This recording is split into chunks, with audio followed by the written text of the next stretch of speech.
Got drinks, got smoke, got weed, got all the girls, got everything we need. And I see them all, but who brought the fat girl? Drink another, smoke another, get retarded. I know this where the party is, so get this bitch started. And if you want some liquor, girl, you can go and lick a girl. Get in it, pop until like 6 in the morning. Come break it down. It's ready? All right. Daniel Silva. You want me to host? Yeah, you be the hostess with the mostest. All right, so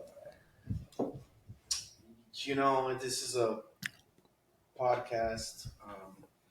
Me and my brothers got together, decided to do.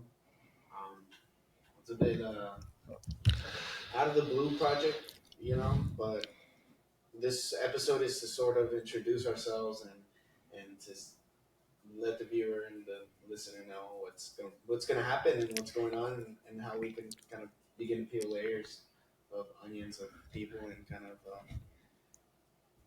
get closer as brothers as well. And That's what we need. I agree. I see it as just an introduction today. Get to know us, get to know each other, a little bit about us, what we're here to do. Basically, we're just gonna talk about everything from current events to shit we went through in our lives and shit we're going through right now. That's what's gonna make this podcast pretty good. of course, these are all opinions. This isn't a doctor's perspective. I'm not a doctor. I'm not a professional. I do happen to ramble a lot, so I'll be able to offer my point of view and my perspective. And that's not the final truth.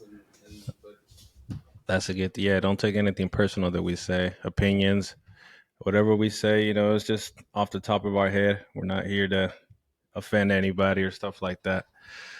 But we're just here to talk about our stories. Yeah, I feel that now when you starting a podcast, especially in this day and age, we don't have to follow any regulations or rules, and we're able to say whatever we want. And it could be a blessing and a curse, in these days with cameras and everything to be recorded. So that was like a kind of, I guess, a nerve-wracking thing.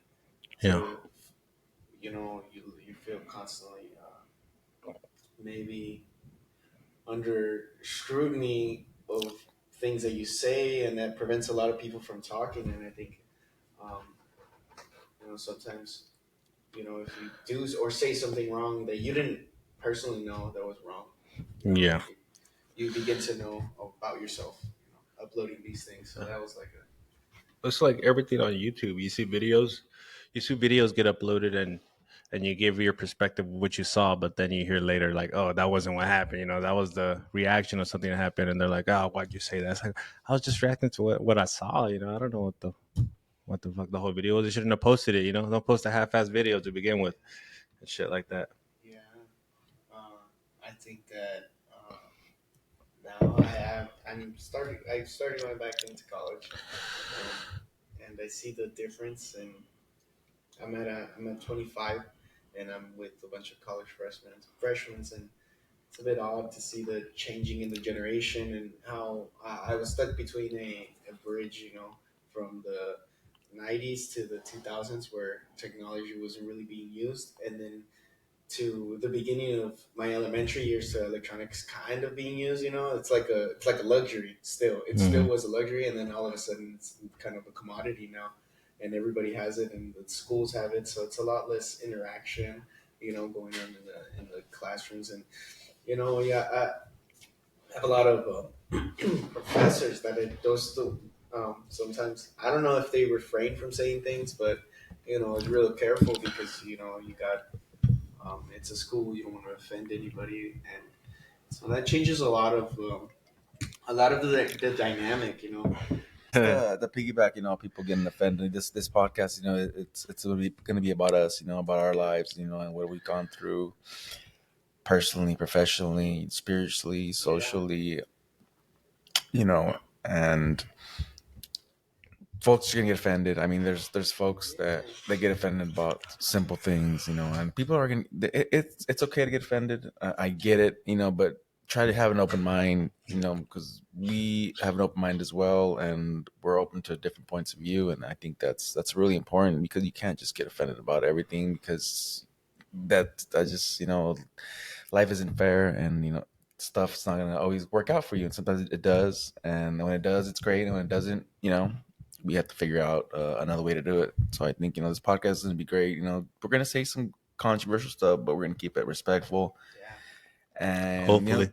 you know, it depends. You might get a little out of hand, but you know, we'll keep it simple. But I mean, we're three guys with different opinions, so I mean, even within ourselves, we're not gonna agree. Yeah, for me, I've always been more on the liberal side of the youngest, so I think that I've been more on the liberal side. I kind of got the more liberal experience with my parents, whereas they were brought up in a more conservative side. My brother's born in the '80s, so kind of into the '90s, and then my brother into the '90s, and then I'm into I'm Gen Z. I'm Gen Z, and then the next generation.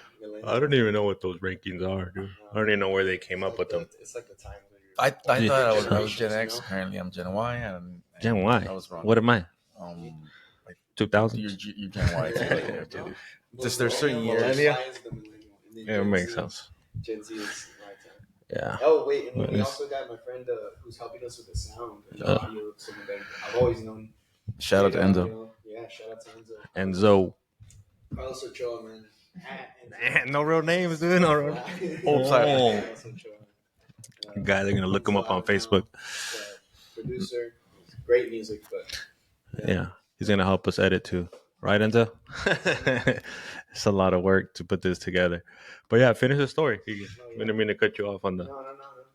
But yeah, the other just different generations, and I think that Green, Skunky or the difference in agreements into I think the different perspectives and the constant disagreements. But we at the end we respect each other, and that's one of the great things about this country. That's how we become strong. When bad things happen, we become strong. Where we come from different cultures, different backgrounds. Indian, whatever you want to, whatever your nationality is, wherever you came from, whatever struggle it is, this country brings us together, and so we have different points of view. I was in the military myself, and I work with many different points of view: Filipinos, Asian Americans, Indians as well. And they taught me how to be tolerant of different beliefs, belief systems, because not everybody thinks the same, and nothing wrong with that. And everybody should be treated good, and everybody should have a chance to have that pursuit of happiness. Yes, it's Memorial Day today. We're recording on Memorial Day. So, what does that represent to you, Memorial Day, since you were in the Air Force? How do you feel? When I was in the Air Force, at that particular moment, it was 9/11. It was a little bit after 9/11, so the emotions are high. Memorial Day is obviously, I never saw combat myself, but I know friends who've lost, friends in combat, and that it really affected their lives. And to go now thinking back, yes, we remember them. We're grateful for all they've done. They're the ultimate sacrifice. Serving your country and dying for your country is something that not everybody can do, and not everybody will do. And they did it, and they did it. So we have this right to podcasts and be on social media and be free here. That's one of the things about Memorial Day that gets me a little bit upset, that there's folks in this country that, not to pick on anybody, not to get political or anything, but just there's folks that they're not as grateful as they should be for being in such a great nation. You have other nations that especially Palestine right now. The situation is pretty bad over there, and there's other in Libya. There's other states as well. They don't there's Haiti. They don't have anything. They don't have schools. They don't have they don't have hospitals. Some of them they don't have any type of help. So to be here and especially on Memorial Day to commemorate those who made that ultimate sacrifice is very important to all of us to remember those fallen souls. An important thing to sacrifice is also the future sacrifices that we're gonna make and where we're putting our efforts as a country. You know, because the sacrifice when we sacrifice something and we send our people to go do something, you know, whether it be um, going to war or doing operations outside of the country.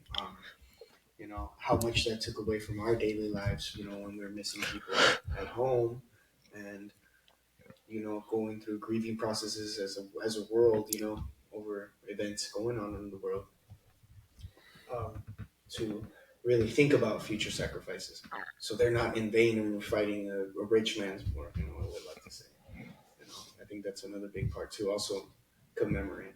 You know, where our efforts are going to. It's tough. It's tough. It's not. The lives aren't.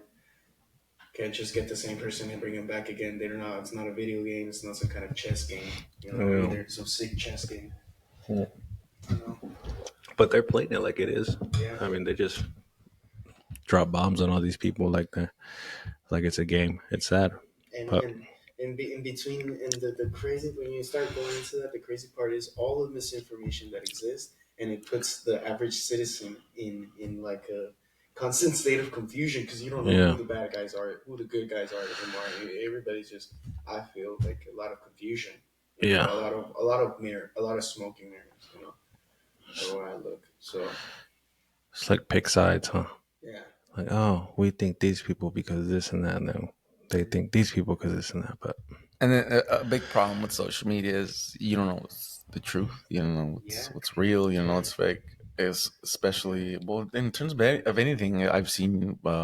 You know, I'm really into fitness, and I've seen fitness videos where I've seen people just giving bad information and just information that's not helpful. It's just getting getting their money. They're getting their money. They're getting their share of the profit, but they're teaching bad behaviors, and that also happens, you know, with politics and religion. There's just a lot of bad information. So I think the best thing to do is research yourself and get yourself educated, because you can a lot of bad. You know, what happens when a gossip starts, right? You know, it starts as one story, and then when it comes back around, it's a total different story.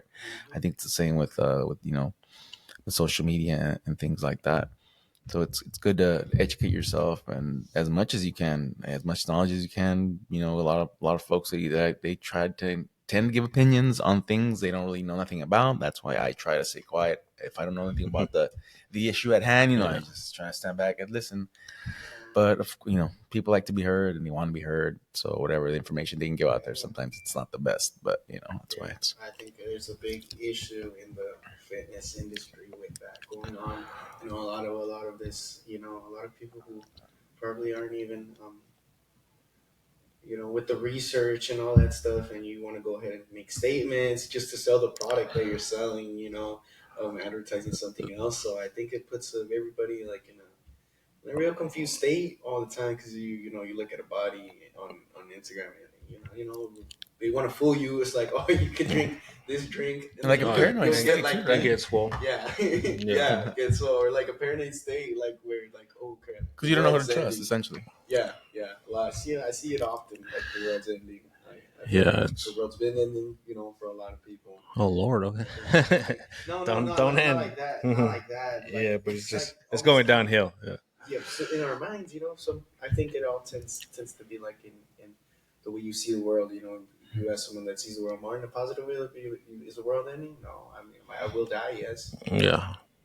but I think it's ending. You know, things change. I think that's, you know, that people see as sometimes the ending is change as the end, but it's just kind of shifting into something else, whether that be, you know, age or like right now, I'm now seeing. I would always think of when I was in high school. I would think how people felt after when they were 25, 34, like after they got out. What do you Looking mean, back to the high schoolers, you know, in their eyes, Like in my eyes, sure looking at a well, I'm not Yeah, I fucking would be 25, older, but yeah. 37. But Sometimes I'd be like at parties, and I'd be like, yo, I'm 18, and then they would be like this older guy, like, damn, bro, like I don't know, I would really see myself kicking it, you know, yeah, youngsters, at the party. yeah, but and how would they felt, you know? And now I'm at this age, and I'm like, dang. I mean, well, think about it. Well, now that you were 18, I mean, now you're a little bit older. Obviously, you know, you're a little younger than us still. You know, your perception of the world and perception of yourself and what you know at that point in time and what your priorities are. Like they're just not the same. They get different. When people do change, some don't. Well, you know, I probably not matured. I mean, I have matured, you know, but you know, I believe in men. You know, at the end of the day, we're all kids. We're all older kids. We have to have that little hobby, you know, or whatever it is. You know, but we have to keep. You know, we have that little kid inside, which you know, there's nothing wrong with that. But you know, it's like we're making introductions, right? We're introducing ourselves. You know, we're talking about fitness a little bit, and you know, that's one thing I like to inspire on others. I know it's helped you a lot. And hopefully, I want to be more of an inspiration to my brother as well. He inspired me to do boxing, to learn boxing, and to use that as a form of you know, exercise as well. And I've seen the positive changes that it's made in my life, and I would like to share that information because you know it's helped my mental health and it's helped my spiritual health, and I think it'll help a lot of men and just women as well. It'll help better your lives, and that's what I would like to not preach, but you know, try to. Preach, brother, preach. But you know, just teach people that exercise, it should be part of your daily lives, and it's gonna help you in your professional life, your spiritual life. You know, you're gonna be so de-stressed when you get home. It's I believe it's truly crucial, and I won't go go crazy on it because I don't want to overstuff the theme, but you know, but that's really something that I'm looking forward to in this podcast. That's good. That's good. We'll get into it. Fitness. Finn just dick in your mouth. But we'll get That's into it. everybody's preference. Yeah, I mean, he's on the bruise. fitness is an important thing. And a nice cold brew, awesome. I mean, I haven't been keeping up to date with the weights, but you know, Oh, it's all right. It's always a good time to learn. You have your months on, months off. Definitely. It is what Daniel's been hitting it though. I'm proud of you, dude. I saw him with the shirt off. You got a good little frame going. Yeah. You're still $120, but you got a good little frame going. They fly like the wind. Victim, that's funny. Victim, yeah. I'll put some ass on. It's difficult, difficult. I mean, for some people, it's difficult, with food, eating food, difficulty not eating food. And for me, it's difficult eating food because sometimes I think I've always been on the skinnier side, so my body's just wanting to be skinny all the time, So that's like I run on lower calories, and that's always felt better and lighter, So it's different adjusting and just taking it easy. At first I would get all excited about it and just eat a bunch of food, and like sometimes it got to a point where it's like, for what? What am I really doing here? Am I doing healthy about this, or those decisions that? But that's how you learn, bro. Trial and error. That's how I had to learn. Just trial and error, eating. Well, obviously for a while that was, because alcohol does have a lot to do with it. Yeah. It's one people don't understand, especially in our culture, Hispanic culture. We basically drink for everything. We're drinking now. I don't want to sound like be a hypocrite. I do drink once in a while, but it's one of the most hindering things, that and sugar for muscle gains anyway. So I keep saying it's a recurring thing about sugar and the communities and what it does to communities. I was saying how the Mexican culture, Mexican culture, but Coca-Cola it's gotten bad. Even a lot of people with diabetes. The Coke from Mexico or the Coke from here? Because I know they're made different. Well, the Coke from Mexico has a actual real sugar, right? Yeah, cane sugar. Right. So that's worse. But I mean, what are they throwing in the one here? No, I think it's just the consumption rate. Oh, okay. Yeah. Oh, yeah. They have it for like fucking breakfast, lunch, and dinner. Yeah, that's what I mean. You might Panecito con sodita. Weekend or something. Yeah, the panecito. I mean, and there's nothing wrong with having a panecito, and Coke and beer, but just do it in moderation. Moderation. Have some little self-control. What's wrong with you? Like a damn kid, or they found porn, oh my God, they can't stop masturbating and shit. What's going on? Hey, have one donut. I don't fucking have. You're gonna fucking die of a heart attack jacking out too much. Easy. Is that even true? Is that even true? I remember when this one guy told me, he's like, hey, if you jack off too much, like, you're gonna lose all your cum and you're gonna fucking die. I was like, what the fuck? They say if you don't use it, you lose it. So. Yeah. We're actually doing drugs at the time, so Speaking of This doing is drugs, like- I haven't taken But- a hit there, huh? Information. I think it was a comedian I heard, if I'm not mistaken, said that how would a man treat sex if he had like limited comes? Like, say, your whole life you got 200 comes and that's it. Every time you have sex, you're gonna come. So it's how would Sex satisfaction. how would you how would you view it? Sex satisfaction. And That'd be a curse. Yeah, curse. That'd be a curse, man. We're already Really cursed wired. with horniness as it Yeah, is as men, man. You know, you can only do so Yeah. much about it. Literally wired in our hormones to like send us that way. Imagine. Oof, man. But you know, I've talked about this with you, like, you know, man, essentially men are meant, we're animals, right? Yeah. And animals are meant to procreate. What do animals do pretty much? Just fuck all the time, right? And, yeah, and just eat, sleep, and shit, pretty much. So I think for, you know, society pretty much told them, hey, you know, you need one girl or you need to say, you know. But other than that, I mean, I think, you know what? I think bringing this the subject up, I think guys that are faithful, they need to be given more credit. Because actually, I believe it's harder to be faithful Yeah. than I get to be. I mean, there's temptation all over. Oh yeah, but then the girl will come and say like that.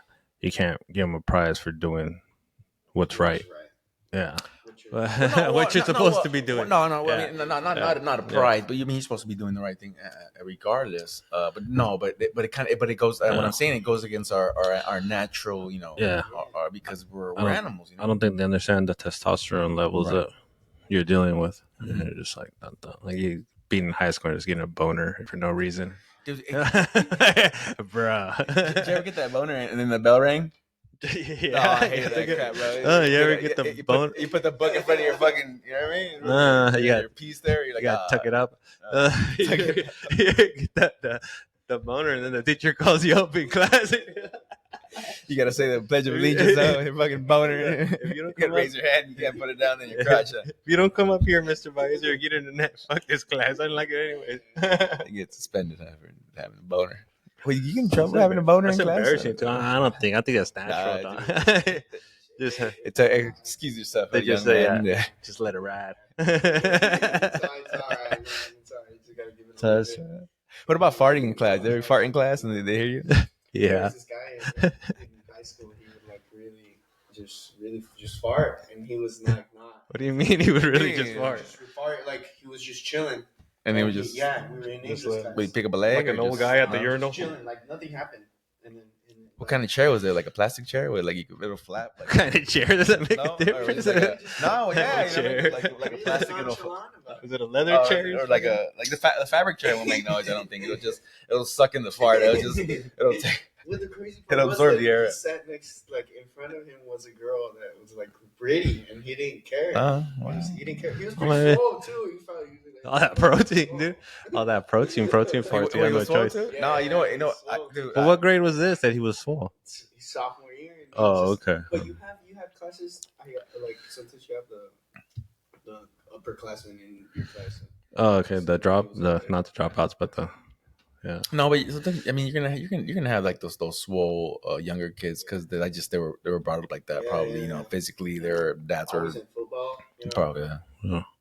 But one thing I do hate is the people farting in urinals while they're peeing next to you. I I think that shit. Wait, I think that shit should be frowned upon, dude. when you can smell it, or just like Nah, I don't care if I can smell it or Oh, not, just- but just when you hear the I'm noise, just like, yeah. I'm taking a leak, dude just gets next to me and just lets one rip, and you're like, well, come on, bro. Like, It's messing up your it's concentration. bad enough it smells like piss in here. I gotta fucking smell your fart now. You know? There's Like, gotta be a bro. barrier to not make Oh, it it's bad, like- you got at least some the wall or something, you know? Nah, I've had Go in the stall. when I'm doing a set in the damn gym and some dude just walks by and I know it was him too because I see yeah. him smiling and he's walking away as a little shit. He just farted. on me. It's always dude that wears sweats too. Like, you just see, I smell like huevo and shit.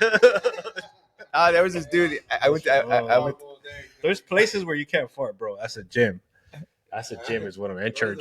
In church, gym and church. Hey, my wife says that. My wife says that the girls at the gym they're nasty. They don't even wash their hands. Like they take shits and they just like leave. and shit. Yeah. Damn, then they do a little bench press. I know. Yeah. Oh, man. So, and then they go home and make their vatos food at the house and shit. The enchilada with fucking Doing the tricep dips, and then your necks are like, ooh, it's a dipping in little that, smelly over here. dipping in that doo-doo in their fingers. Huh? Look at that. What's wrong with y'all? Guys, some guys, hygiene is crucial. some guys are nasty too. No, yeah. They hit the urinal and they just walk out, and I'm like, just looking at them like, okay, where are you going? I always catch. After COVID, it's like, yeah, I'm watching to see if you watch. Yeah, it's like they went back to normal right quick. No, it's like, oh, They're normal nasty. the normal. But now they just carry Lysol with their normal nastiness. They're still nasty, but they carry Lysol. They think to make up for it and shit. During COVID, you couldn't touch nobody because it was disgusting. Now they're still going back to taking peas and walking out. And hopefully with the years that pass, we can kind of heal, because I think it did a lot of psychological damage as a community. You know, like kind of just seeing each other like just really thinking twice about emotional touch. You know what? That COVID, it's weird because like there's folks that actually, you know, they turned on you, and then now like they make it seem like, oh, nothing happened. But when you think about it, like it shouldn't have happened. But it did. I mean, now it's like, you know, there's like stuff coming out, you know, where the stuff makes you sick, supposedly, or, you know.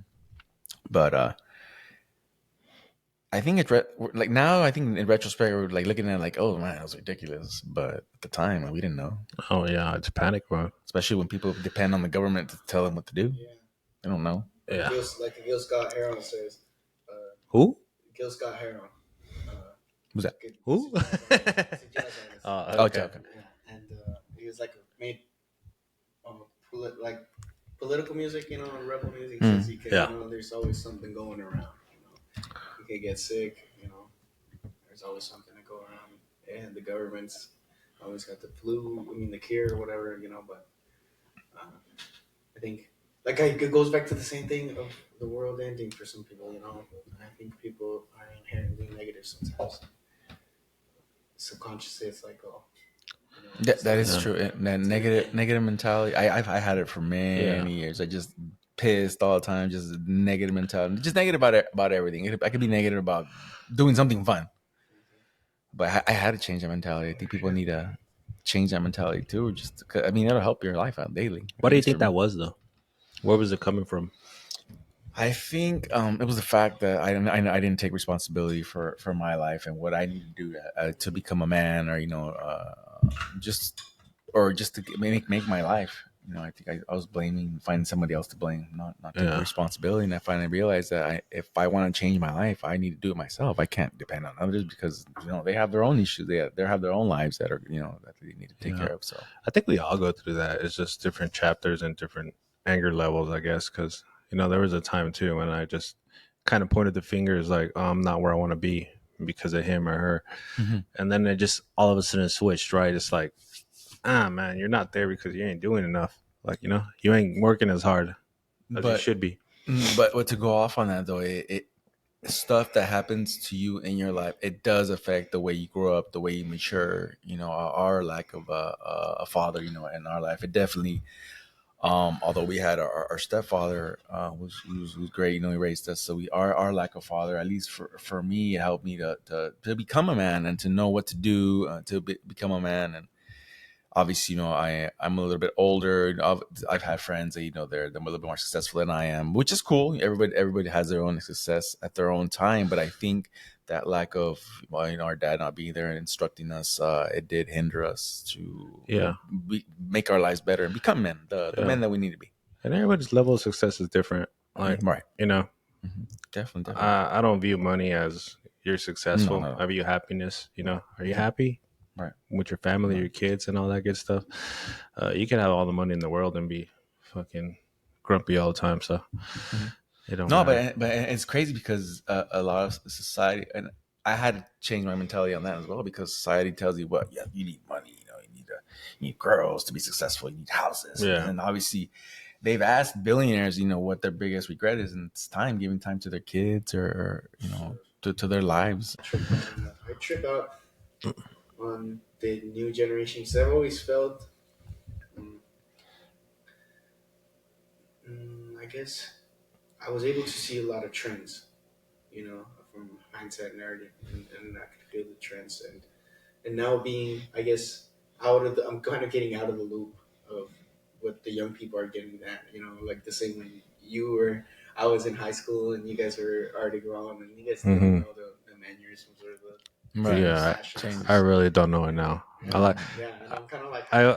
half there, like, oh, okay. I just heard of the Riz the other day. I Yeah, don't even the know what that risk. is. If What you is would, that? if you would have told me like, I would say seven. Sounds like jizz to me. If you would, if you would have told me 7 years ago, like, you're not gonna know what's current or what shoes or what style, and this, I would have been like, nah, you're tripping, because I was all about that. But then there's like, you reach an age where you just work and worry about your home and your bills, and then you're like, you don't really got time to watch MTV Top 10 no more. Like who's out there? Yeah, because then And- again, your priorities change as you're older. Yeah. You realize what's more important, not the bullshit of just Who's wearing what? who's Yeah. wearing what, and Not who's only doing that, what. but like my Spotify is only like 90s and 2000 music now. Like there's nothing new. Like I'll go Well, like that's a whole yeah. different subject there. Once in a while I'll hear like the new rap or whatever, and the first song plays and I'm like, hell, all right, pass.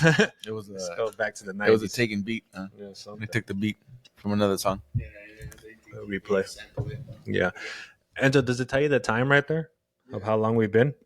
You guys have been at 30 minutes. 30 minutes. Okay, we Nice, still got time. nice. Yeah, we still got time. Nice. Still got a lot of people. Yeah. Man. Yeah, I was gonna say, 3 hours. We'll do it a little longer, man. You've been A little yapping, longer, so I thought that motherfucker was like an hour already. Like, Who was yapping? Dang. Danny was yapping. the story. A little yapper. That's all right. Grade A yapper, man. Get it Grade off your A, chest. Get it out. chest. Get out. Grade A chapter. That's Get right. it all out. Yeah, the semester's getting into an end. It's been a really good semester. A lot of sacrifice. A lot of sacrifice in the time. It's been weird, kind of adjusting. I went to rehab for I was at 7 years in addiction, and I didn't even get to 21 years old. So I spent my 21st birthday in rehab. So it was a bit odd. Well, it sure was in Vegas, huh? Yeah, So- definitely. And the crazy part was I always said I was going to be in Vegas, and that's what I said on my birthday, being on the tribune, on the podium, because it was AA based kind of. I was there in rehab for a year. Yeah. I was like, I was supposed to be in Vegas today, right? And then everybody was just laughing at me. Today for what? No, I'm kind of pretending I'm in the. Oh. You're visualizing it. Taking myself back. Nah, but what, bro? I'm good to see you. That I'm good. I'm happy to see you that you're doing great in school. You're recovering. You're doing what you gotta do. And I'm proud of you, bro. Yeah. Because not a lot of people can do what you've done so far.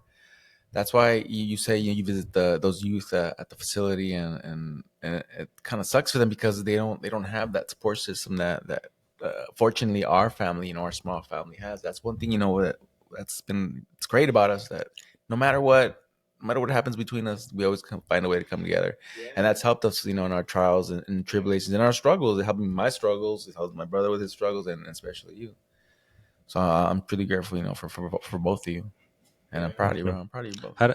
How does it feel being in school? Like how old are you? 27? But you started at 25. You're not 25 right now. You're 25? Jesus Christ! I gave you like 2 more years. That's the heroin. 25. Okay, it's not beer, just Couple like of that. beers. No. So at 25, normally you go to college and you're like, oh, I'm right out of high school. 19, 20, 21, 22. I'm out of there by 23 or 22. You have your bachelor's by Yeah. 23. They do. I don't. I ain't got shit at 23. It's all right. But I'm saying, like, so you came in at You're 25 doing just fine. and you see a bunch of like young bucks in there. How does that make you feel? Do you really care, or do you just be like, fuck it, everybody has their time?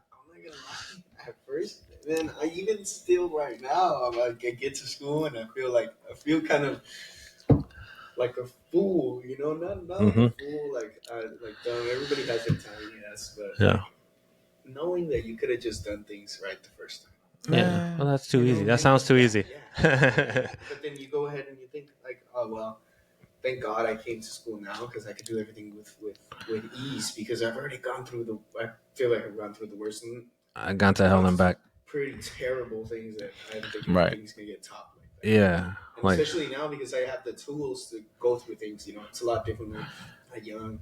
I mean, I'm young, but I feel I've always felt like a little bit older because of the things that I had to go through at a young age. Well, you had to grow up pretty quick. Yeah, I mean, things got kind of the unfortunately, games ended. The games Right. ended of the youth abruptly. Right. When I was 17, our dad passed away. It's their stepdad. It's Mhm. my dad, but that was like abrupt, like the record stopped, and then kind of went into it. So in hindsight, I'm like, that thought comes in, and then Mhm. the positive one comes in. the bigger picture. And then I'm like, okay, well, everybody indeed has their time, and Yeah. everybody's going at their pace, and we're not responsible. We're not. It's not our fault for the things that happen to us, but it's our responsibility to continue to make a change every single day. To not be Yeah. to beat myself up that I'm not at a certain age because I see 45-year-old women there. I see big dudes in their 30s, dudes in their 50s, older people, drug addicts, people that use drugs.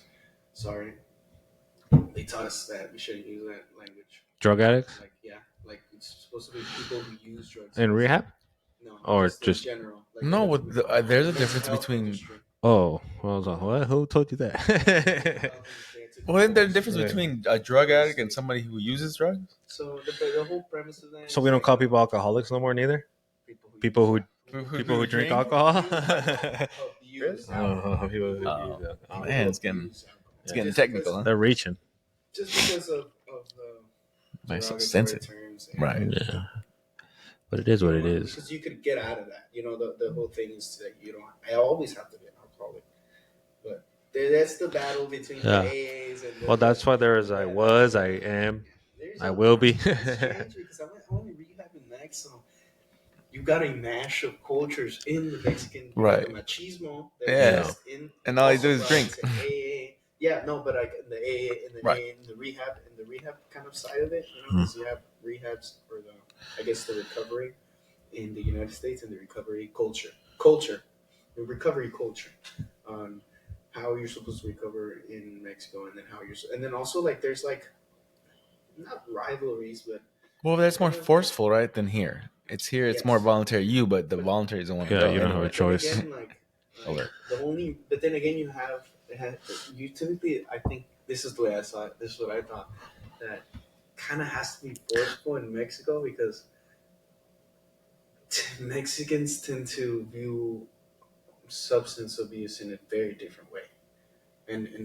Where we draw the line at substance abuse is pretty far along this. Well, marijuana Is is it still because taboo in Mexico. is it because It's the spectrum. you think they see it more as a joke and like a kind of like a Going to the psychologists. kind of like yeah, it's kind of like it's kind of like drugs are a weekend thing in Mexico. It's like So if you're taking it's like everybody does this. So, every day, yeah. it's a lot more accepted. What I mean, like a lot more vices are a lot more accepted. So the Mhm. threshold on when the family takes action is a Yeah. lot farther than when here, or Yeah. then to like then When have, you see Scotty with a blunt in his bedroom, like, oh, you're going to rehab, goddamn it. Yeah, it's different. But then what about the monetary aspect of it? Because obviously for your rehab we had to pay, so obviously they were to come get you, because they want that money. Yes, that's But also over here, I mean, it's also a thing. Yeah, 100%. Yeah. It's always a money. It's always a money thing, either on both Right. sides. For insurance, because you got insurance on money, Right. and then you got people actually paying out of their pocket. But I was talking with a friend, the business and how shady the business is. I'm sure. Because, Come on. Yeah. you're preying on hurt families who are trying to do anything to. And that's one of the things. Not to cut you off, but that's one of the things where I agree with rehab, but then I don't. Because I when you were in rehab, bro, I truly believe that you could have got out of it yourself, like we got out of it, like me and my brother got out of it. Fortunately, exercise helped me, and it's helping you now. So that's why I was kind of, because obviously the monetary aspect, and now you see, from what you're saying now, there's stuff going on, shady stuff. So that's And I mean, looking at it in hindsight, it gets to certain levels for certain people, and I think that as time progresses, the recovery for these diseases are becoming different and are changing with time. Um, I didn't agree with everything and with all the forms that they did, but they did have some schooling and they did have some backing and they did have their psychologists and psychiatrists Yeah. to kind of overview what was going on to see if it was going to be ethical or not. Obviously, now again, you have the culture, the Mexican culture behind all of that and overshadowing. Yeah. But that it helped me. It was the thing that changed my life. It was a perspective that it gave me, and it gave me a toolbox, to continue going. Whether I wanted to live my life the way that they wanted or what they implemented in my head, but Yeah. it was like a brainwashing. It was a literal brainwashing, That's not, I don't agree with and brainwashing. but at the end of the day, my brain had to be brainwashed because Would you call it like a reset? Like a brain, like a brain reset? Yeah, Yeah. not a brainwash. obviously I was a danger to myself and a danger to others. Right. So Yeah. that's already a mental health red flag, to where someone's not right in the head and you have to take a certain precaution. And I think like with those things and with recovery, it's more than a year. Like it's a 5. There's thankfully there was like teachings on the rehab, like all the studies and all the research done was taught there about relapses and the effects that heavy drug use. I'm talking about not just your marijuana or your beer, but extensive drug use from heroin to methamphetamine to Cocaine, downers, and all of it, all at the same time, every single weekend, every single day, sometimes, and you don't, and it does deteriorate your brain to the point where like you have to be under doctor supervision because you've done fucked your brain up. Yeah. It's like it's a bad. I wasn't on. It wasn't like I was just like I was on a lot of substances that and a lot of substances that took me into psychosis at one point. Like the real bad, outlook, and I was a danger to myself. So in that, I'm telling you, in that case, it's the extreme. But Yeah. I mean, it worked. It worked. Yeah. And I think sometimes your brain has to be washed. Not all brainwash is bad, but you have to be careful on who you bring. More like a reset. Yeah. Because brainwash is a bad word. Yeah. Yeah. It sounds like you were in a cult. Yeah, bro, come on. David Koresh over here. But nah, it was like habits, to break you out of a to habit, break 'cause yeah. I was so caught up in a certain lifestyle, like it was even to the point where they had us fold all our clothes and everything, and then you would think that it's like a nightmarish thing To fold your clothes. You're supposed to be but doing it for anyway. someone policing you. Oh, I think yeah. as a grown man, or like I was young on the younger side, so I was like, okay, you get to shoot the shit in here. Yeah. But I mean, for men who are 50, 45, or where they have a life outside of that thing. Yeah, They're they like, had a "Ooh, whole wife that bro, and then they got kids. I could be one of their kids. Yeah. And I'm in there with him. Yeah. Sometimes you'll be taking orders from like a kid, because Yeah. the same people help each other out. I It's was just in the the way it kitchen, is. cooking at one point, but well, that's also strange, the pride aspect of the Hispanic community, and the way that ties into recovery culture, and how it all kind of plays But out. recovery culture is not really focused upon, like, at least here. Yeah. Like, they don't really care about the addicts. Like, they just, give them whatever medicine and give them on their way. They bust they bust them sometimes too, but they bust more the people that are actually selling. But because that's the problem with with the actual them, with cartels and stuff. The addictions here, the thirst for drugs is here. And it's because we're screwed mentally. We're not right mentally in this country. So when as long as there's that demand, there's gonna be that supply. As long as it's mental illness, there's Right. always going to be, it's filling the void all the time in a bad way. And me personally, that's why I did drugs, to fill that void, because my mind wasn't right, because I was blaming my problems on everybody else, and the way I was, the way I grew up, whatever happened to me, I was blaming my problems on that. So my escape was drugs and alcohol, and I would get out of hand. So once I fixed that, now I can drink. Yeah. There's some people that go to AA and they don't drink, the rest of their lives. I mean, I don't know if that's a good thing. If that's up to them, if they do. But I mean, I think once you fix your mental stuff, you can do other things. You can drink beer. You can, smoke weed if you want to. I mean, obviously, don't. And to give the perspective of them and what I found out and what I really saw and heard from these people from multiple thousands, like for like hundreds of meetings, that I went to, and even after, trying to find out see where I was at my own ground. For some of these people, just even one drink just puts them. You already know. Yeah. They go crazy. Yeah, Yeah. they Some start people, gambling and like. yeah. So there's like so much other things that happen from it. So I think that's why for some people it's just like a no go on the drinking. One sip, yeah. Like, No like, go on the people drinking get or sick. the. Nah, dude, like, Yeah. Once they get that one sip, Yeah. It turns into, you know what would be good with this beer right now? Fucking toque, A dog. hooker. Fucking bowl of coke. Jeez, no, you got to work tomorrow, man. Yeah, you can't be doing all Hell that. no, just fresh out of rehab. I don't got a job. Homie, no work tomorrow. Yeah. Yeah, but speaking of American like rehabs, I feel that if you would have gone to one, you wouldn't have made it. To be honest, I feel like, you give me permission to leave, I'm fucking leaving, and that's. Well, he didn't. I mean, he at didn't the- want. He didn't want to go to rehab. Really, Well, that's what I'm saying at the time. Yeah, So like we at the basically time, told him how long would it have taken? Right. How many brain cells would he have killed? This Right.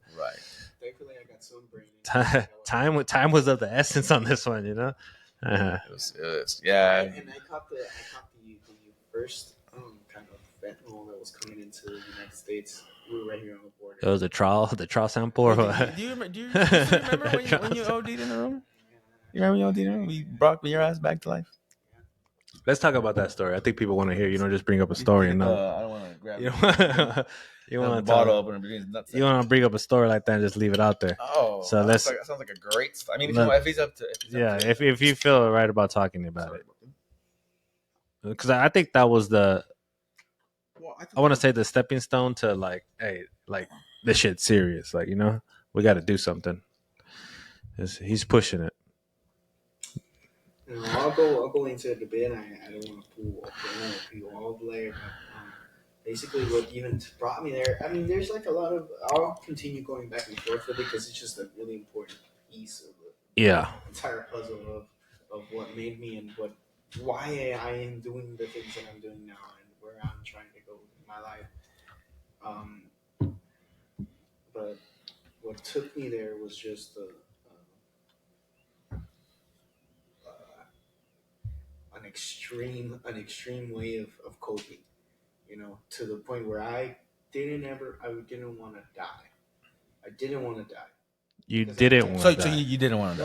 No. You weren't. I liked life, but I just was so deep in this hole that to stop using drugs just by myself was a no-go. Like, that would have been me having to be locked in my room, sweating uncontrollably, like going through Withdrawals. Yeah, that could permanently damage you. Because I was on benzos, Xanax, and that heavy. Little Xan. Little Xan. Well, that's why he calls you. Yeah. Story behind it. That alone, it's a big chemical change. So add all the other stuff, and just so it was just a heavy thing. I had gotten so comfortable in that state, that coming out of that state, and all the problems had piled up. So getting out of that, and it just felt so overwhelming.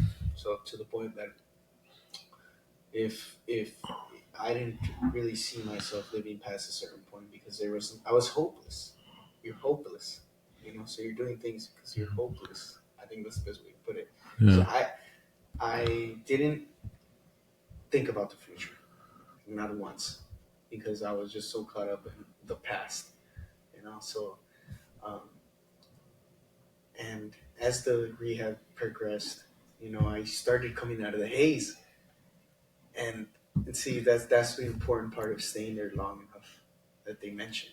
Just so you could come back to a certain point where you could begin to make consciousness, because the first 3 months you've been drinking for the average Joe that they got put in there, it's like they've been doing drugs for the past 10 years. So that means every day that we're waking up for probably maybe 5 years. So it doesn't take a while. Addiction. Yeah. 5 years of their addiction, smoking fucking mad every day. Yeah, so it does stuff to the body. And So what led you to that day? Put yourself in that scenario. You went into the room. You had what was it? Fentanyl Yeah. in a what? Like a pill form? Yeah. Like a pill form? Yeah. You had fentanyl, but you, like you said, I didn't want to die. I was Yeah. I was scared of dying. This was new.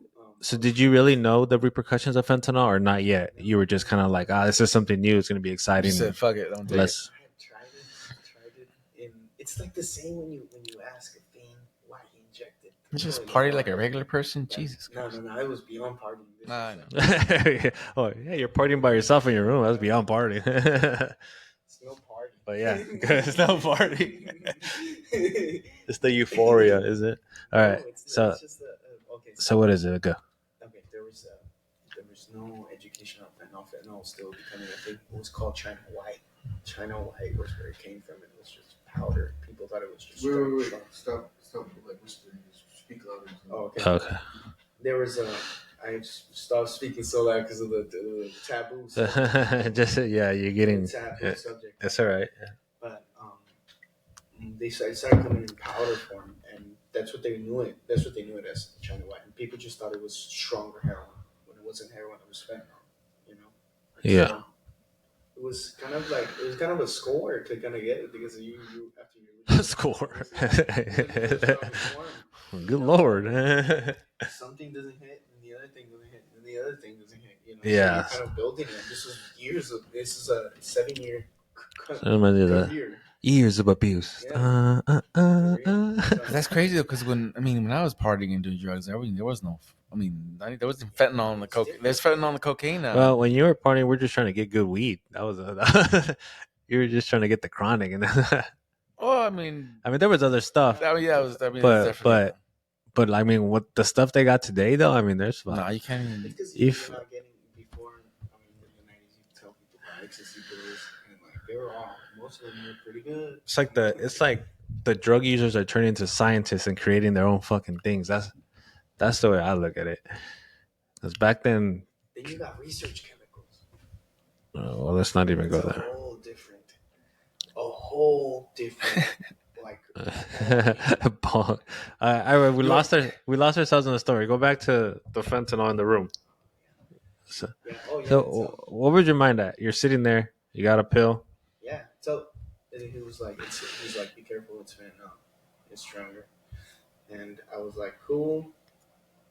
You don't think about it because now that I'm in this going through psychology school, you realize how much of how the brain works and how you make decisions at certain ages and how you don't really take. But when you're doing drugs, you don't give a fuck. You just fucking want to take it. You don't fucking think about what's in it and shit. Well, we can't say that psychology to everybody because I was always so scared to even take a drug.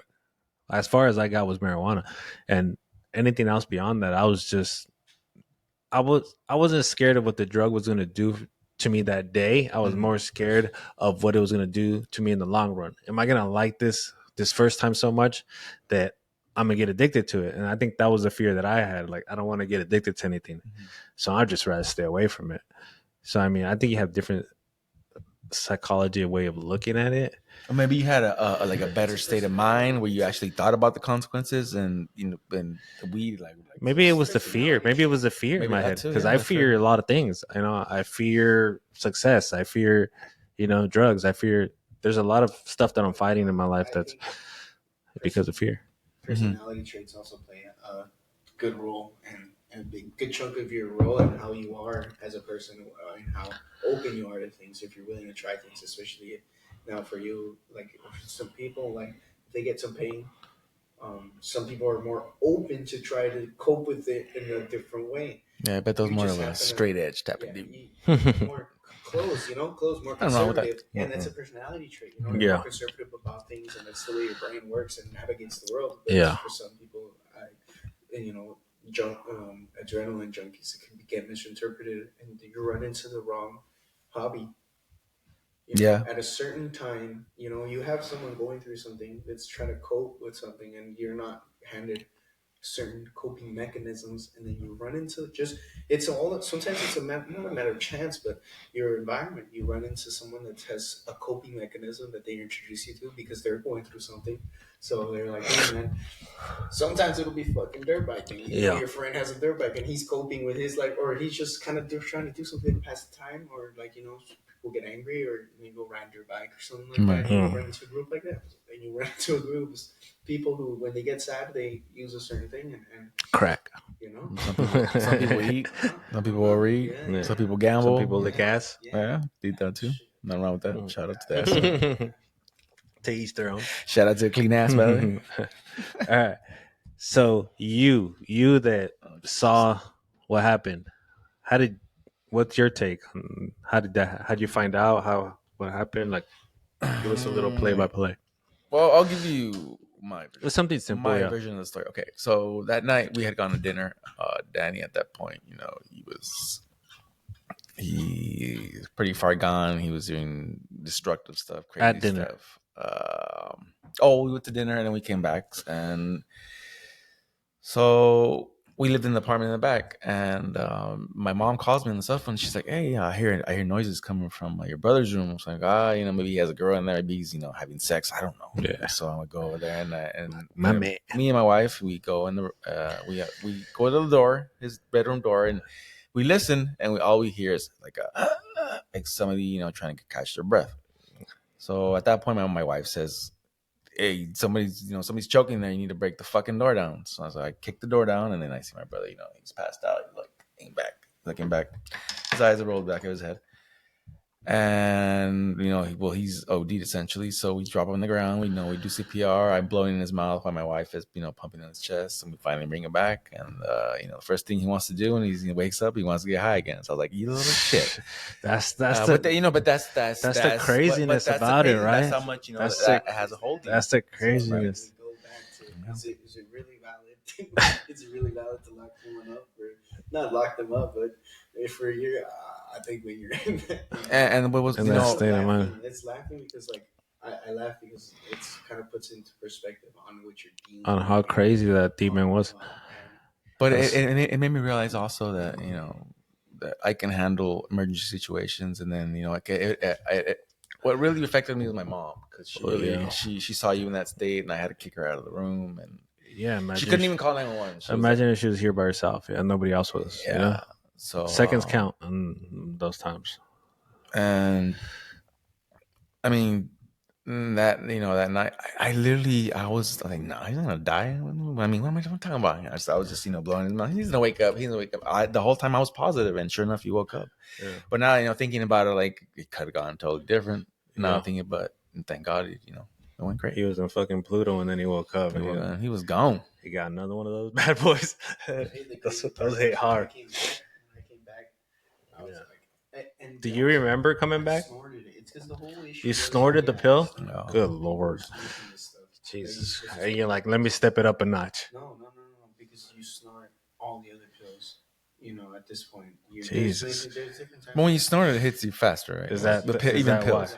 And harder or just faster? When this is to put it into context, into perspective, it's at the time nobody knew what fentanyl was. Yeah. It was like COVID 2019. Nobody knew what it was going to be. You're only speculating. You hear about it because you're into that culture, you're into that underground world, and you're like, okay, if you're an opiate user, because now you have opiates being completely cut off. Yeah. Mm-hmm. Like the companies. Did that happen like with ecstasy too? When it barely came out, it was like this big old.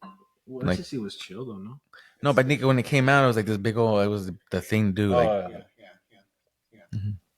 But no, totally different. It wasn't a thing to do. The place to be, like Seinfeld, the place to. It was more a lot for people who already use opiates. Yeah. That are just either it's not working, it's getting too expensive, and there's something cheaper. No, I hear there's something stronger than fentanyl coming. Yeah. It's eating people. Fentanyl 2.0. It's what? It's called Trank. Good Xylazine. There's nothing trank about it. There's nothing tranquis about it. Shout out to Xylazine. No, shout out to who? Promoting it or what? No, shout out to There's It's definitely if you see that, yeah, make people aware. And how do you know that it's even that? I like I say don't know much about it. And that's you don't know. that's I the crazy mean, part. About it until it kills enough Until people. it's too It's late, like and it then seems you like and then you figure it out because I mean, you said fentanyl came in a pill. How many different pills are there that you don't even know what's in your hand at some point? You know? I have a perspective that it doesn't start. I mean, an idea that it doesn't start to get recognized until it starts killing these the white rich. community, Yeah, you can say it. You can say it. The rich white people. Yeah, it Rich is. white people. suburbia. Or what? Yeah, until it starts hitting That's this when they into see it a dark problem, community like and that's what happened with fentanyl. No, yes, it's it like was Yeah, only sorry. yeah, junkies. It was yeah. only fucking. It was only the junkies at a time bottom of the barrel. But until they got out there like an ecstasy pill to these kids, yeah, and they started taking them and then falling like flies, and then now it's a problem. Right? Yeah. Wow. but it's like weird. Well, I always thought as a drug user and hearing that because after it got really popular because people at first they were pressing them in the Xanax pills, and so that's Yeah, where we met the little rapper Little Peep died from it in yeah. Tucson.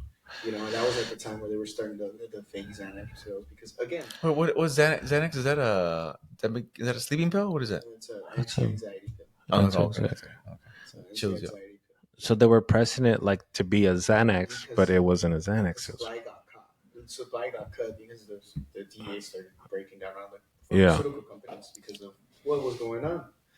And Jesus. the amount of these prescribed pills we have about the whole nation gets on them, and then now you cut them off. So there's repercussions for cutting everybody off. It says they just magically disappear. Yeah. We've already introduced this, so it doesn't just magically disappear. So they're gonna start pressing their own pills, and they're gonna there's always someone trying to make a buck, you know. So and so that's at the time. So context at the time, it was like you start a little bit of something and it hits you faster, so you see where you're at with it, but you don't take in consideration how much fentanyl will kill you. There's not a lot of forums on it. Yeah, there's always once forums for drugs, but Hmm. uh, just some stuff isn't as documented, and you don't see as much. And people, you don't want to get educated. You know, you just want to at that level, you just want to disassociate. You know, that's why I was interested in those kind of drugs, but um, it wasn't. That's why I say it's really easy to just fall into something like that, especially as a kid. You know, you're not really thinking about who you're hurting, you know, or really Hmm. what you're doing to everybody because you have this, what seems like this unbearing pain, or and adding pain on top of pain from just existing is like it gets tiring, you know. And so you continue your habits don't let you break out. So um, add that with hormones of a young person, you know, it's just like a fucking concoction of just fucking, I don't know, Yeah. a bunch of That's fun. confusion, you know. So my brain's barely developing. Plus, Well, he's basically got Yeah. dealt a shitty hand, and you're just yeah, recovering for it. yeah. And thankfully, it Which goes that's just life. yeah, exactly. It goes, and so everybody goes through different things. My way of coping was a really destructive one. Some other people's ways of coping doesn't instantly kill them, you know, like mine could have. Yeah. So, thankfully, there's like a family played a big role, you know, and family and community, and to come back and to people begin to recognize um, addiction as a serious, like it's a Mhm. disease, you know, like it's like someone turns into a zombie and you're doing things because your social meter in your head on where the line of fucked up is not existing anymore because you're taking all kinds of drugs. You know, it's Mhm. inhibiting that social meter on what's right morally and what's wrong. You know, so that's disappeared. So um, I've got to talk to people. Thankfully, you know, God's put people in my path that have been on the other side of addiction, you know, on where their parents or their siblings are on that addiction, and I make friends with them, and you know, exchanging perspective on all the other parts that are affected by it, but always recognizing that um, once you get help and you have the tools to change, there's no excuse anymore. So I am a firm believer in that, and like Mhm. um, once you know not to do wrong, you then comes the effort to stay sane and to not make that one decision that will probably leave you into the same state or worse. It's always a battle too. Yeah. It's a fucking Yeah. battle. It never ends, and like, but It probably it's won't different. Yeah, ever end. it never ends. Just I the know, at same. least for me, it's probably not. I'm always gonna It gets have stronger. some kind of depression or something, but I just gotta learn to deal with it Yeah. and be positive. Que fuera gripa. Yeah, no. Yeah. I wish it was like gripa. All right. We'll talk more about your rehab stories on the next episode. We'll get into that. But to end it, I told you guys to think of a question that you want to ask your brother that you've never asked before, or just something maybe you're interested about. So I'll go first. I don't know. It's not like a question. It's like a scenario. So I was talking. I was talking to some coworkers, and they were talking about dreams. They were talking about What dreams? that when you, I wish that when you dream, after a certain amount of time, you forget your dream. Like, and my last dreams that I've had, like throughout the last years, it's true. Like, I don't remember anything. I can't remember no details about my dream. Like, until I was thinking, like, maybe that's just true, right? But why is there one dream that I had when I was a kid that I can't forget? And I was like, how does that make? How do I remember this same fucking dream that I had when I don't even remember. I had like 10, Walking through a hall naked. and I'm 30. No, that was walking mine. around naked. So I'm 37, and I can remember that dream like I fucking dreamt it 10 minutes ago. Okay, well, So that's fucking scary. so cognitive psychology. So my cognitive psych talks about that and how your forms and your memories get formed, and a lot of it has to do with the emotion and what it made you feel. Like it made you feel something so intense that when it got put away, with an emotion, and that helps you remember a lot of things a lot easier. Oh, well, that makes sense. So I was thinking the other thing. I was thinking maybe this wasn't a dream and it actually did happen, but I was too small to Okay, to now put it as a dream. Now you're going into You know, traumas, yeah. That's a whole, Yeah, where we- but it wasn't a bad thing. It wasn't a bad thing. Like I'm gonna ask it. So the dream was that we were at the apartments we used to live in, Desert Gardens, or was it the end? It was Desert Garden Apartments, no, but it was. I forgot what the street was. I had a dream Fifth Street. that Ivan was gonna get beat up by two black guys, and he ran up the steps of the apartments, and he ran to the door, and he closed it, and he locked it. And I was like in the living room, and I'm like, "What's going on?" He's like, "These two dudes are trying to like, just don't worry about it. Like, don't open the door." And I looked outside, and there's like two black dudes just looking up the steps, But his fear that he had when he walked out, like when he walked up the apartment, like that stayed with me, and like. I've never talked to him about it. I never talked to him like, hey, did this shit really happen, or am I fucking just tripping? Did I dream it one day? And I'm like, You know what? Now that I'm thinking about it, I think. Did you ever like maybe fuck up, beat up by these? I remember getting chased, but I don't know. But no, I got chased in junior high by the east side. No, west side. I'm sorry. Yeah. I was kidding. I used to hang. Okay, we used to live in the east side, so we Yeah, had friends that live in they're from the east side, so we walk with them. So Yeah. it's chasing and shit. But no, the black No? guys. But now that you said it, I'm like, fuck. It sounds like something might happen. It sounds like something that could have happened. But then, And- not to be racist, but there's not many black people in the valley. So at the time, there was not many black kids. So. yeah, and it was I don't know. It was just Maybe it's it was a weird scenario, yeah. And it like stays the same. It repeats in my head. I don't dream it again, but I think about it, and I'm like, what the fuck? Why is that still in my head?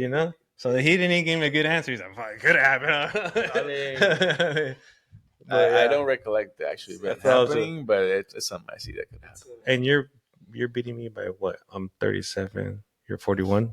No, 43. 43. Yeah. So by a couple years. So if you were like in junior high, I was still a little kid, and it wouldn't make sense that I, had some drama from it. But I don't know. Who knows? I guess we didn't get to the end of that.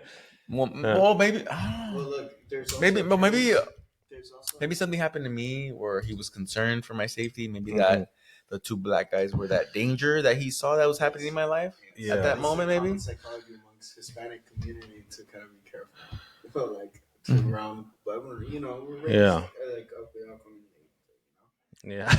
Wait, what? Shout out to my peeps. Shout out to my the peeps. things that you'll hear, you know, as growing up. Be like George Costanza. I got a lot of black friends. I got that. We do. All right. So that was my thing that I couldn't. Daniel, what you got?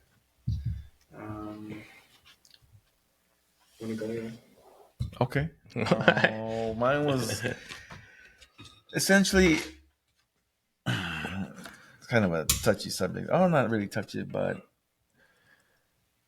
you think the men in today's society get the credit they deserve? Is the question from both of you. In terms of, you know, them wanting to do what they want and achieve their dreams, as opposed to just not, you know, just being providers and, you know, just you know what I mean. That makes sense, kind of.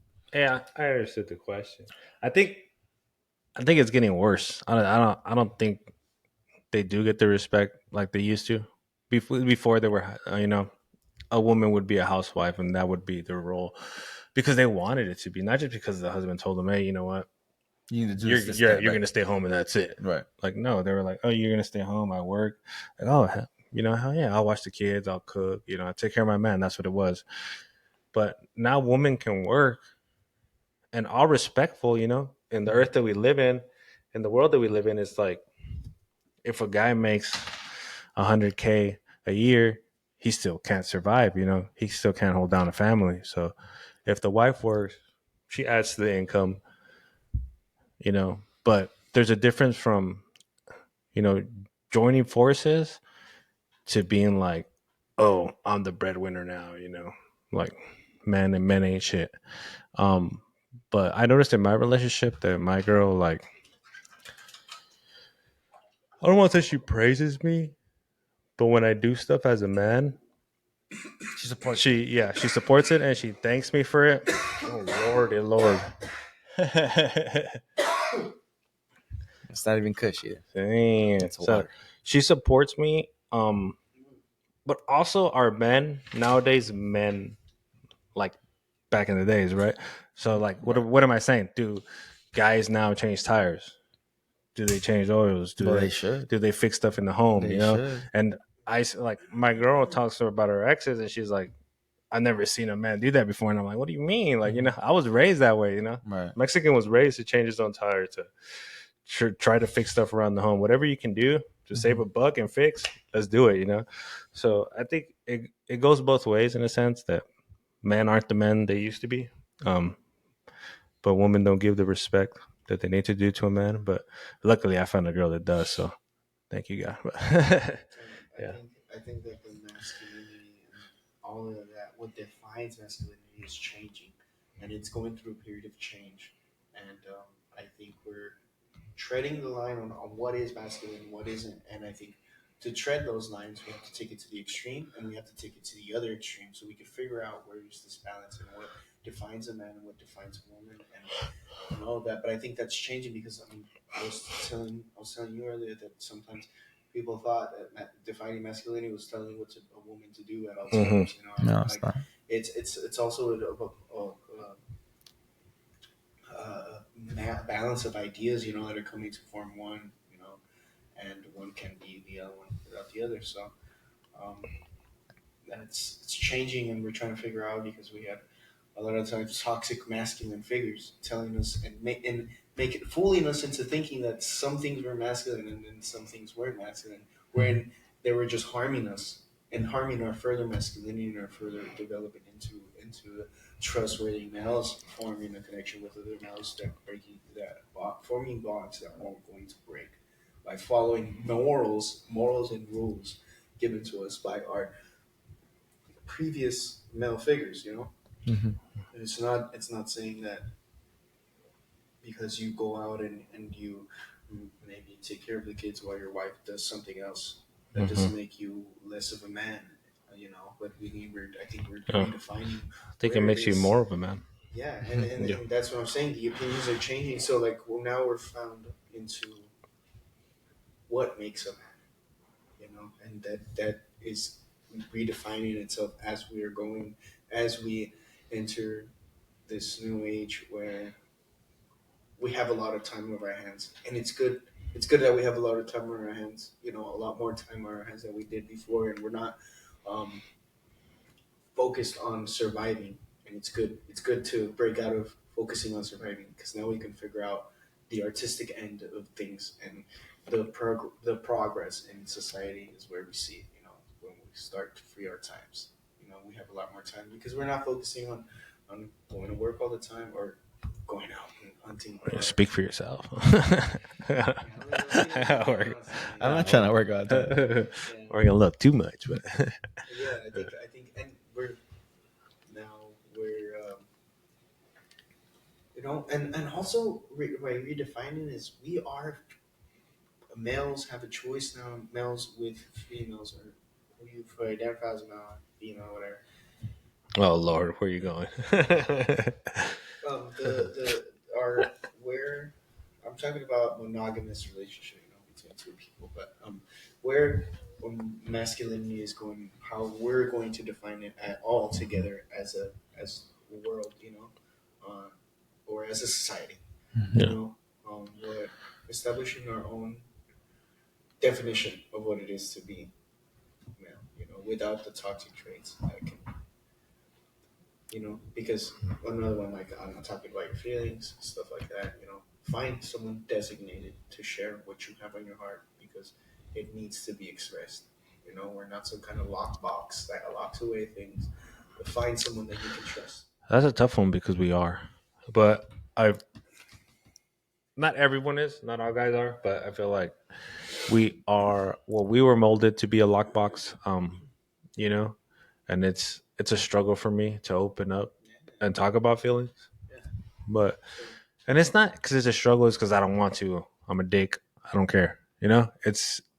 It feels awkward to me, and it makes me feel like I don't want to be there. So I'd rather just be like, you know what? No, tomorrow, or I really don't want to talk about it. But learning and being with someone that talks about everything, all the emotions and everything, it kind of helped me to open up a bit. I'm still working on it, but yeah, I think it's a good thing. I think we need to. All right, Daniel, what you got? You got a question? Think about you didn't do your homework, huh? Come on, Danny. As usual. What What color underwear you have on? it gets to a point where Do you have underwear? you come into this Wearing thong? Nasty ass. Cheetah print. A green one. Huh? Cochino, bro. I'm sorry. go. this point where you kind of have this awakening, an awakening to life and to that things are real. Like nobody told you that. Nobody told you that it started. Like life started, but it started. Yeah. Where was that point that you kind of like looked around and what made you see that? Like look around and said, "Holy shit! I have to get up and do something for myself because everybody has their own life. Everybody's doing their own thing, and I have to do something for myself." A turning point where you said, like, "All right, I gotta change my ways because if I continue going like this, I'm gonna fucking not gonna be." Just be a bum. Be a bum on bum fights. I mean, at least for me, if I can go first, it was kind of two things. My wife, of course, she gave me a total different perspective on life. I'd probably be dead if it wasn't for her. To be honest, she saw me. She's just so positive. She made me see things in a different light. Jesus Christ. And made me want to see things in a different perspective as opposed to the negative things I was seeing all the time. And then the second one, that's automatic. Our niece, obviously her being born, I knew right then for the first time I saw her, I was like, I have to be a better person. I can't be the person I am. For her, well, for me obviously as well. But once I saw her, I was like, oh, yeah, we got to make a change because they're our future essentially. You younger cats, you guys are our future, and the younger kids as well. They're our future, so we have to teach them right. Because the way we struggled in life, we weren't taught right. Our parents weren't taught right because conditions were harsh back then, and it just parenting was shitty. Let's not it's not sugar coated, but they didn't have Preach. the best. They didn't have the best of teachers, and that's why we need to make a change, and we need to teach our youngins, to get it right. I haven't sitting So here and talking about it. yeah, that's a good question. For me, it took a while. I believe I was probably like 29, 30. I was in a relationship that wasn't good. And there was a lot of things like said, but I don't blame her. I mean, I was a part-time employee somewhere at 29 years old. I get it. But I couldn't be in that role to take care of a family or, provide. And I think that really kind of woke me up because it pushed me down. You know what I mean?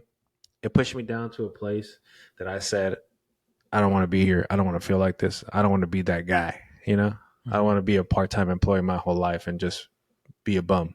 Right. So, that's when I went, I took the job, went to San Diego. I knew nobody in San Diego and nowhere to live, but I ended up in a studio apartment with a friend living in the air mattress for 6 months, and it was scary for me, because Struggle. it was the unknown, will it work out or not? But it was worth the risk.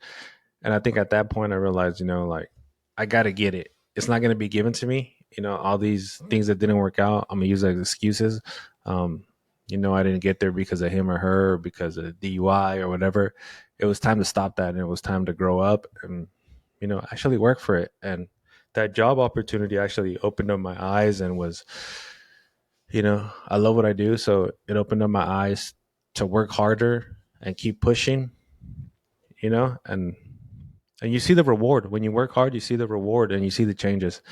Not only work wise, but life wise, like I always, when I was younger, I had trouble with my mom too, listening to her, paying attention. Like I moved out of the house too.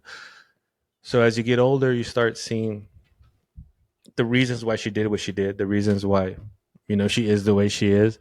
And you start realizing that. And then you kind of flip the script like, damn, I was a fucking bad kid, I was like, fuck, why don't you just fucking listen? Why are you being mean to your mom? She's older now.